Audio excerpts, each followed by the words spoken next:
2025 ची महाराष्ट्र केसरी ही इंदापूरमध्ये होईल हे तुमच्या सगळ्यांच्या वतीने जाहीर करतो।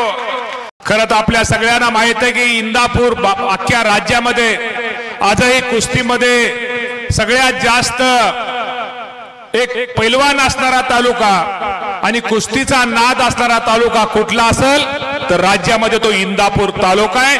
हे माझा आज उल्लेख आपल्या सगळ्यांना करावा लागला। गुरुजी मगाशी सांगत होते बंधूंनो, निश्चित प्रकारे माझ्यासारख्या कार्यकर्ता या राज्याचा क्रीडा मंत्री म्हणून काम करतोय। तुमच्या सगळ्यांच्या आशीर्वादामुळे, तुमच्या सगळ्यांच्या सहकार्यामुळे आज मी आमदार झालो, आमदार झाल्यानंतर मंत्री झालो आणि मंत्री झाल्यानंतर क्रीडा विभागाचा कारभार माझ्याकडे दिलेला आहे।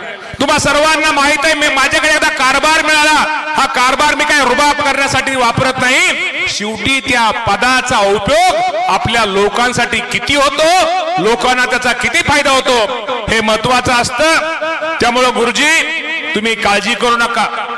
इथं आमचे सगळेच मार्कड साहेब सरांपासून आमच्या श्रावण, आता मी सगळ्यांची नावं मुद्दामून घेत नाही, पैलवान आमच्या बनकर पासून सगळे, निमगाव असाल, शिरसोडी, पडस्थळ, इंदापूर, तरंगवाडी, गोकळी या सर्वांनी एक मागणी केलेली की पुढच्या वर्षीची म्हणजे ह्याच वर्षीची 2025 ची महाराष्ट्र केसरी, परत बोलतो 2025 ची महाराष्ट्र केसरी सर ही इंदापूर मध्ये घ्यावी यांची विनंती।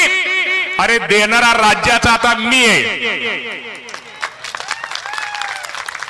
आता तुम्ही बोलल्यानंतर कुणाला द्यायचं आणि कुणाला ठेवायचं तर मला माझ्याकडे सगळी चावी आता।